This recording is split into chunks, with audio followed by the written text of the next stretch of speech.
Classée parmi les pays les moins développés du monde, la République centrafricaine tente tant bien que mal de sortir des crises politiques, sécuritaires et humanitaires dans lesquelles elle végète depuis des décennies. Pour faire le point, rencontre avec le professeur Jean-François Akanji Kombe, président du Conseil de résistance et de transition. Professeur Jean-François Akanji Kombe, bonjour. Bonjour. Et merci d'accorder aux médias 54 États cette interview. Alors, vous êtes président du Conseil de résistance et de transition. Quelle est la vocation de ce mouvement et qui en sont les acteurs?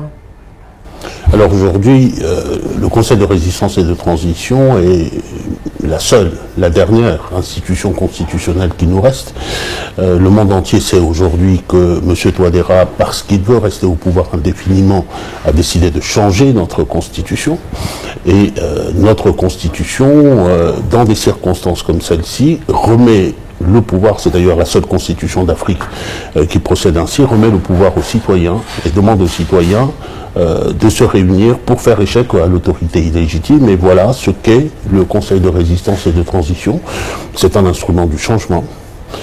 C'est un outil que nous donne la Constitution pour pouvoir rétablir la démocratie, rétablir la légitimité démocratique. Par conséquent, nous avons cette ardente obligation de changer le pouvoir aujourd'hui en République centrafricaine et donc de faire échec au pouvoir de Touadéra et de transformer, en tout cas d'apporter un nouveau changement dans la gouvernance de la République centrafricaine. S'agissant des acteurs, c'est tout citoyen centrafricain. Il y a le Conseil de résistance et de transition et il y a la résistance. Aujourd'hui, tout centrafricain est résistant. Nous avons vocation à accueillir tous les résistants, quels qu'ils soient, de quelque bord qu'ils soient et de quelque mouvement qu'ils soient. Ensemble, quelle lecture faites-vous de la situation actuelle globale du pays?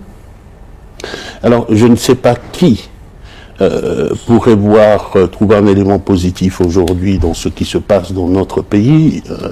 Nous avons aujourd'hui un pays qui est gouverné par une dictature, qui n'a aucune vision du pays, qui fonctionne en fonction des intérêts personnels et qui a décidé de vendre le pays à des intérêts étrangers et mercenaires. C'est le cas avec les Wagner, c'est le cas avec toute une kyrielle de personnalités qui relèvent de la mafia internationale.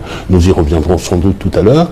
Et donc cette situation-là, cette gouvernance de prédation, dictatoriale et de prédation, a des conséquences sur le pays. Nous sommes aujourd'hui, au moment où nous sommes en train de parler, la République centrafricaine n'existe plus en tant que pays. Et les Centrafricains risquent d'être effacés de la terre en tant que peuple. Rien que ça, rien que ça. Mais c'est la réalité d'aujourd'hui. Et je le dis pour mes compatriotes, mais mes compatriotes le savent très bien. Je le dis surtout pour les amis de la République centrafricaine qui n'arrivent pas à percevoir cela. Parce que nous sommes en face d'un pouvoir qui fonctionne, qui allie, qui manie, plus exactement, la terreur vis-à-vis de la population avec le mensonge, qui arrange la vitrine pour l'extérieur et qui, à l'intérieur, nourrit de la violence et la prédation. Par conséquent, c'est une situation, la situation n'est pas seulement alarmante. Pour nous, Centrafricains, nous refusons ça. Et nous refusons avec la dernière énergie, c'est la raison pour laquelle existe le Conseil de résistance et de transition, et c'est la raison pour laquelle nous avons décidé de nous battre jusqu'au bout. Et j'ai une conviction, c'est que nous gagnerons. C'est le peuple centrafricain qui gagnera. Après les échecs de la MINUSCA, de la communauté internationale ou encore le départ de la France en 2021, le groupe Wagner, bras armé privé de Moscou, a installé un millier de mercenaires en République centrafricaine. Alors, si la présence de la Russie en République centrafricaine est liée à une demande légitime de sécurité, d'aide à la sécurité de l'État, comment expliquez-vous les nombreux témoignages d'exécutions extrajudiciaires, d'arrestations, de viols ou encore de privation de liberté rapportés en interne par le groupe des Nations Unies liés à l'utilisation des mercenaires? Comment je l'explique? Je ne l'explique pas, je constate. Je constate que nos gouvernants ont fait venir une force sur notre territoire, ce sont les Wagner. Je constate qu'il y a des exactions, que ces autorités-là ne disent pas mot. Je constate donc une collusion entre nos pouvoirs publics, ceux qui ont vocation de protéger les Centrafricains, et des mercenaires, un groupe de mercenaires, et d'ailleurs il ne vous aura pas échappé que l'ambassadeur de la République centrafricaine à Moscou, ces derniers jours, a annoncé qu'il y aurait près de 10 000 Russes, soldats russes, et on pense des Wagner, qui viendraient s'installer en République centrafricaine, et donc l'installation d'une base militaire des Wagner, d'une base Wagner en République centrafricaine. Aujourd'hui, ce que vous évoquez là, et ce que le groupe de travail des Nations Unies a documenté, c'est la réalité, c'est la triste réalité de la République centrafricaine, et c'est une réalité que les Centrafricains vivent dans leur chair. Les viols, les rackets, les meurtres, c'est tous les jours que nous avons des informations de ce type-là, et c'est tous les jours qu'il y a un silence total des autorités. Et face à cela, d'ailleurs, nous avons deux préoccupations, au moins deux messages. D'abord, un premier message à l'écart de la communauté internationale. Le groupe de travail n'a pas les moyens de prendre les mesures qu'emportent les constatations qu'elle fait. Le groupe de travail de l'ONU. Le groupe de travail de l'ONU. Mais le Conseil de sécurité les a. Ce sont les États-Unis, c'est la Chine, c'est la Russie, c'est la France, c'est le Royaume-Uni. C'est une lourde responsabilité que le silence que ces institutions observent aujourd'hui sur la liquidation quotidienne des Centrafricains est physique. Mais à quoi est dû ce silence d'après vous? Ce silence, nous ne nous l'expliquons pas, nous disons simplement à ces pays qui sont des grandes nations de démocratie, en tout cas pour la plupart, nous leur disons que les Centrafricains observent. Nous sommes aujourd'hui dans une situation où, je vous le disais tout à l'heure, c'est notre vie qui est en danger, c'est notre vie qui est l'enjeu de ce qui est en train de se passer. Et ceux qui sont avec les Centrafricains, ceux qui se taisent, sont les complices de ce qui est en train de se passer. Et nous ne l'oublierons pas. Nous ne l'oublierons pas. Maintenant, vis-à-vis de notre propre communauté nationale, il y a quelque chose qu'il faut aussi voir. Je l'ai dit tout à l'heure, les Wagner ne sont pas là par leur propre décision, ils ont été appelés. Nous avons un président de la République, en tout cas un président qui est illégitime aujourd'hui, mais en tout cas il est président de la République de fait, c'est lui qui les a appelés. Et il y a une forme d'impunité organisée par l'État. On poursuit des simples citoyens parce que ils se sont exprimés sur la politique de leur pays, sur les conditions de vie dans leur pays, mais on laisse le meurtre de Centrafricains impuni, voire même on le couvre par des discours, par des déclarations, etc.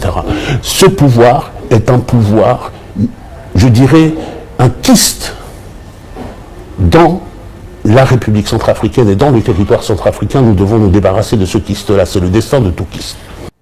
Compte tenu des informations dont le CRT dispose et qui font écho à ce rapport interne des Nations Unies, affirmeriez-vous que les forces armées centrafricaines sont aujourd'hui impuissantes et voire même en danger face au mode opératoire des mercenaires du groupe Wagner qui sont pourtant censés être leurs alliés?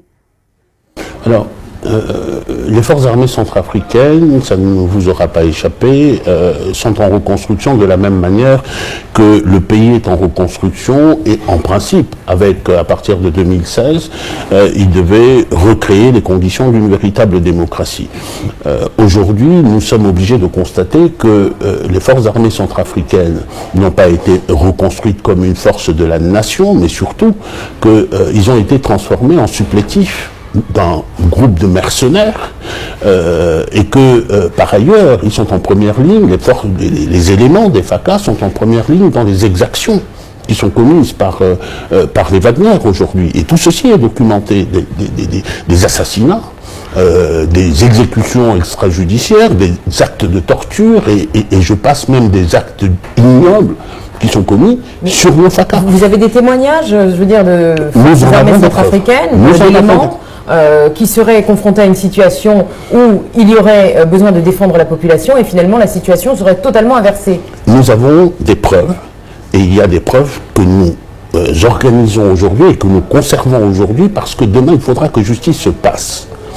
Je ne dis pas ce que je dis à la légère parce que une armée c'est la force, je dirais, l'incarnation de la défense d'une nation et de l'indépendance d'une nation.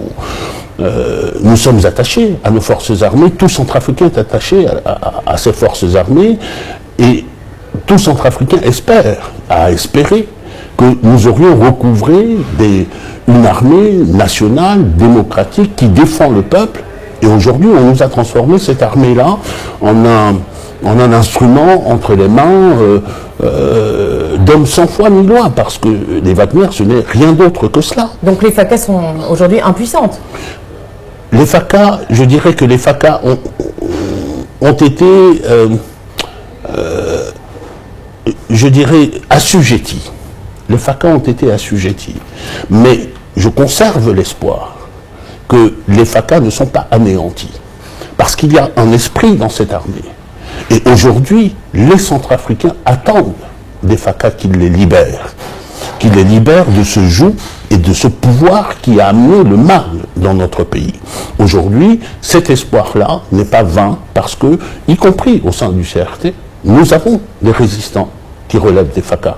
Dans toutes les couches de la société, nous avons des résistants, y compris dans les FACA aujourd'hui. Et je sais qu'il y a des officiers dignes, des sous-officiers dignes, des hommes de rang dignes, on les verra demain, parce qu'ils vont concourir à dégager ce pouvoir du mal. Donc le pouvoir est le mal. Ce pouvoir est entre les mains du mal. Le président Touadéra est-il toujours maître chez lui? Le président Touadéra, le président illégitime Touadéra, parce que depuis... Mais il a été élu démocratiquement.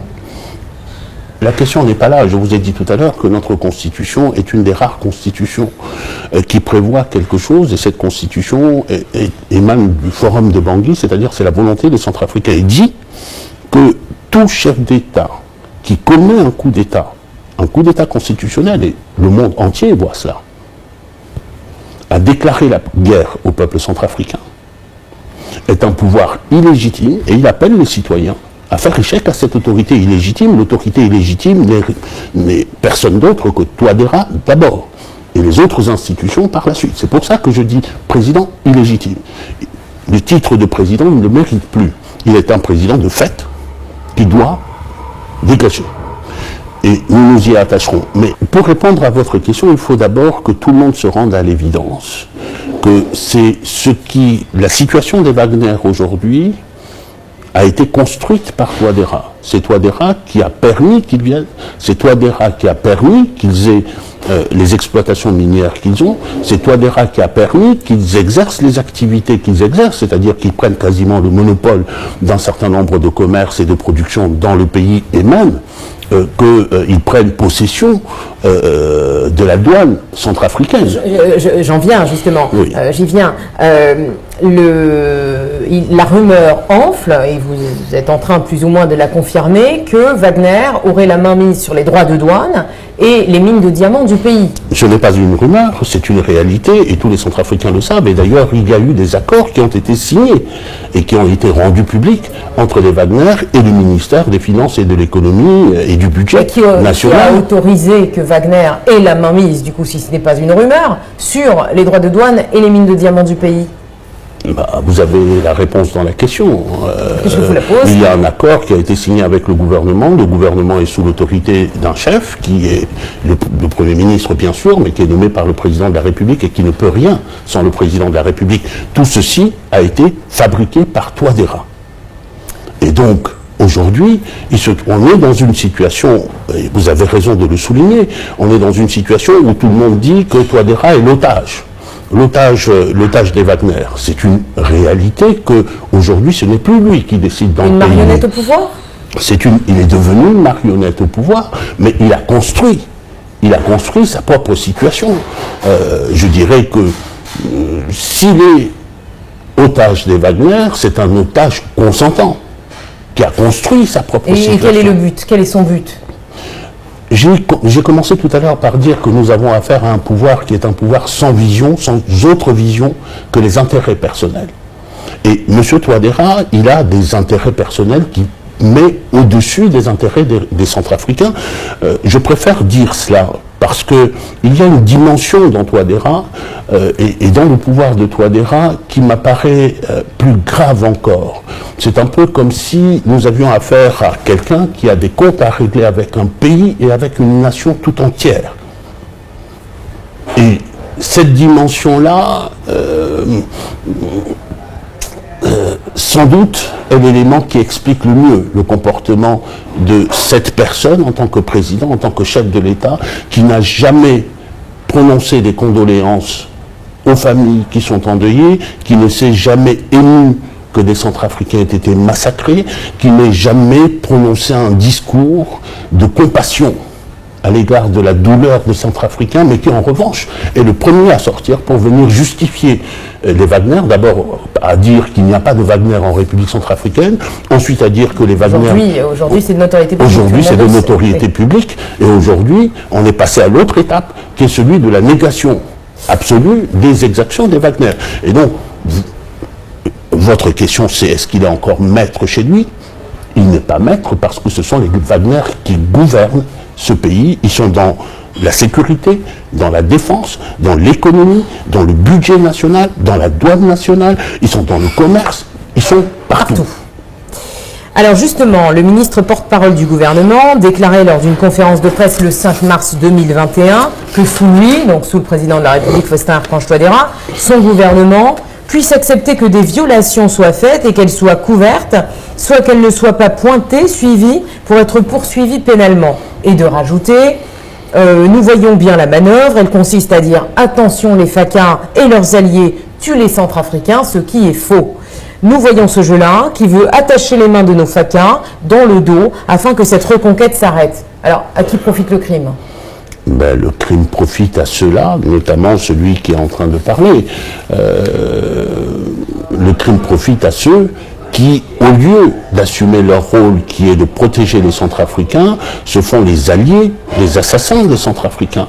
Et aujourd'hui, ce porte-parole dont vous citez les mots et dont je ne prononcerai pas le nom, ce serait trop lui faire honneur, ce porte-parole, quel Centrafricain le croit encore ? Et quel Centrafricain croit encore ce pouvoir dans les démentis successifs de la réalité, le déni de réalité auquel nous avons affaire tous les jours? C'est une vaste opération, enfin une vaste entreprise de fake news, de mensonges, etc. Mais bon, ça ne mérite même pas que je m'y attarde.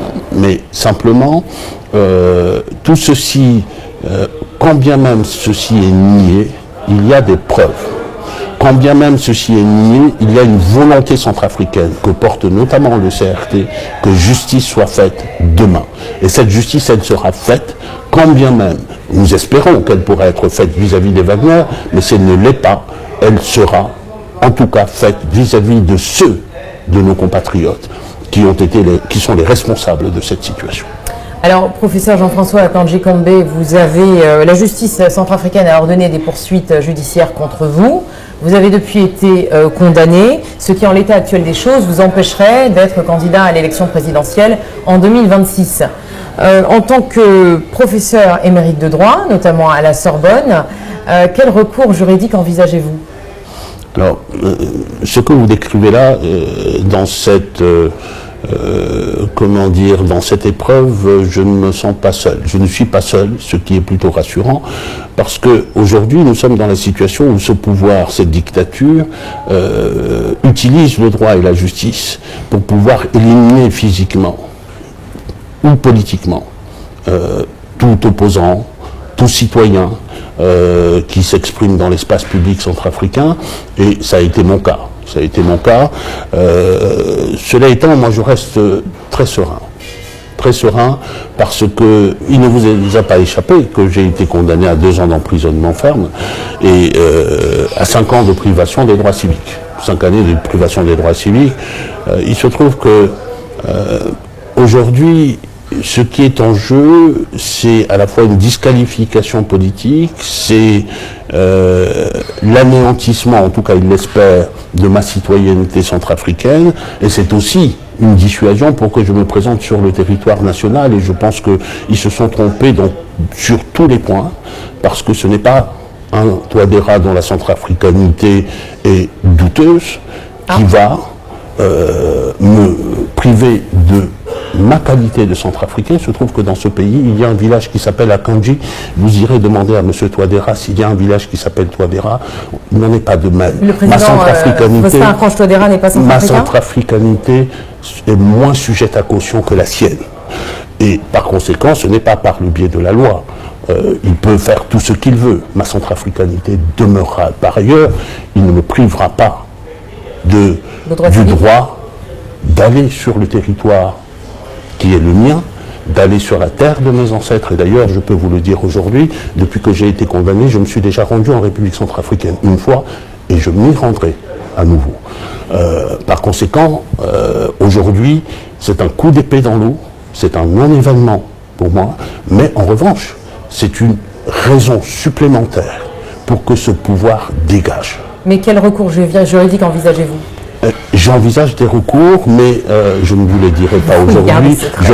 Je réserve la surprise à M. Touadéra. Très bien. Vous avez, le 3 juin dernier, appelé à une mobilisation générale en pointant la procédure de référendum constitutionnel lancée par le président de la République, Faustin Archange Touadéra, d'une part, et le Parlement centrafricain a adopté une loi sur la tokenisation des ressources naturelles du pays. En clair, cette loi permet aux investisseurs d'acquérir des actifs tels que les terrains et les concessions minières en utilisant des crypto-monnaies. Elle représente la suite logique de l'adoption du Bitcoin comme monnaie légale et du lancement d'une crypto-monnaie baptisée nationale, une crypto-monnaie nationale baptisée SangoCoin. Alors, quel lien faites-vous entre les deux opérations et en quoi cela mérite une mobilisation générale ? Le lien est devenu aujourd'hui évident à mes yeux, mais c'est un lien qui a toujours existé depuis le début du pouvoir de Touadéra. Il se trouve qu'à cette époque-là, c'est-à-dire de 2016 à 2018, j'étais à l'Assemblée nationale comme conseiller juridique du président de l'Assemblée nationale, et j'ai bien observé que dès cet instant-là, notamment à l'occasion de la signature des contrats avec les Wagner, il était évident que M. Touadéra voulait tout faire pour ne pas être lié par les exigences de la Constitution, et notamment les exigences de l'article 60 de la Constitution, qui enlève au président le monopole de la question minière et des contrats miniers et des contrats sur les ressources naturelles, et qui pose l'exigence d'une autorisation préalable de l'Assemblée nationale et une autre exigence de publicité générale pour que les citoyens centrafricains sachent ce qu'il en est. M. Touadéra a toujours œuvré pour ne pas être lié par cela. Donc, les deux éléments sont liés. Ce que recherche Touadéra, c'est d'avoir les mains libres pour vendre ce pays, depuis toujours. Et les mains libres vis-à-vis de la Constitution, qui contient des dispositions qui le contraignent. Et par conséquent, ça fait partie des premières raisons pour lesquelles Touadéra veut changer cette Constitution. Il se trouve par ailleurs que nous avions, moi-même et un certain nombre de compatriotes qui appartiennent à la plateforme du G16, introduit un recours devant la Cour constitutionnelle à l'époque de Mme Darlan sur le Bitcoin, en tout cas sur le SangoCoin, et nous considérions, l'opération SangoCoin, que nous considérions comme anticonstitutionnelle parce qu'il s'agit de vendre la nationalité centrafricaine, de vendre les terres centrafricaines, et il s'agit aussi de vendre les ressources du sous-sol centrafricain. Et la Cour constitutionnelle nous avait donné raison. Ceci montre que Touadéra n'en a rien à faire de la Constitution. C'est le même processus qui est en train d'être poursuivi. Aujourd'hui, Touadéra s'est organisé pour avoir une Cour constitutionnelle qui, si elle était saisie aujourd'hui, dirait qu'il a raison, ne dirait pas le droit, mais qu'il ne s'en fasse pas. Le CRT a un message, mais un message à l'égard de la communauté internationale, à l'égard des investisseurs. Tout investisseur qui met 1 franc, 1 centime, 1 franc CFA dans l'opération de tokenisation aujourd'hui le fait à ses risques et périls. Parce que c'est une opération qui est manifestement inconstitutionnelle. C'est une opération qui vise à brader la souveraineté d'un pays, et aucun juge, aucun arbitre international n'acceptera pas cela. Qu'ils le sachent, ils le savent, et ceux qui vont acheter cela, ceux qui vont participer à cette opération le feront en connaissance de cause. Il ne faudrait pas que demain, ils viennent pleurer lorsqu'il y aura la politique de la table rase de tout ce qui est inconstitutionnel aujourd'hui, de tous les contrats qui auront été signés aujourd'hui. Demain, tout cela sera remis à plat, et nous les attendons de pied ferme, et nous nous préparons déjà pour les recours qu'ils feront à l'arbitrage international. On les attend. Et le mot de la fin ? Le mot de la fin, c'est que malheureusement pour notre pays et pour ses habitants, nous sommes aujourd'hui en guerre. La Constitution, je vous l'ai dit tout à l'heure, dit que celui qui entreprend un coup d'État constitutionnel a déclaré la guerre au peuple centrafricain. Nous ne l'avons pas voulu. Nous sommes dans un état de guerre forcé. On nous a forcés à y être. Et dans cette situation-là, il y a deux considérations que je voudrais poser ici pour la fin. La première, c'est à l'égard de mes compatriotes. Nous avons l'ardente obligation de nous unir pour changer le pouvoir dans notre pays. Le changer dans les deux termes. Dégager le mal, installer autre chose. Et installer autre chose qui est en son cœur les Centrafricains, leur vie, leur dignité et l'intérêt des Centrafricains. Et vis-à-vis de la communauté internationale, aujourd'hui, personne ne peut prétendre ne pas savoir. Lorsque je vois, par exemple, que la grande nation démocratique que sont les États-Unis ont reçu et honoré la présidente de Cour constitutionnelle qui a osé dire le droit devant M. Touadéra, qui a été révoqué pour cette raison, et qui aujourd'hui, dont l'ambassadrice, hier, rencontre M. Touadéra pour lui exprimer son soutien pour son référendum constitutionnel, dont la même Cour a dit qu'elle était inconstitutionnelle, je me pose des questions. On est obligé de se poser des questions. Aujourd'hui, comme je l'ai dit tout à l'heure, l'enjeu pour nous est de la plus haute importance. C'est notre pays qui est sous risque de disparition et nous qui sommes sous risque d'élimination. Nous nous battrons jusqu'à la dernière énergie, nous mettons même nos vies dans la balance. Je suis persuadé, et c'est ma conviction personnelle, que nous gagnerons, mais lorsque le peuple centrafricain aura gagné, il se souviendra de qui était avec lui et qui ne l'était pas. Professeur Jean-François Akanji Kambé, 54 États vous remercie. C'est moi qui vous remercie. Et c'est la fin de cette interview décryptage de l'actualité avec le professeur Jean-François Akanji Kambé, à voir et à revoir sur 54 États et sur l'ensemble de nos réseaux sociaux. Merci de nous avoir suivis. À bientôt.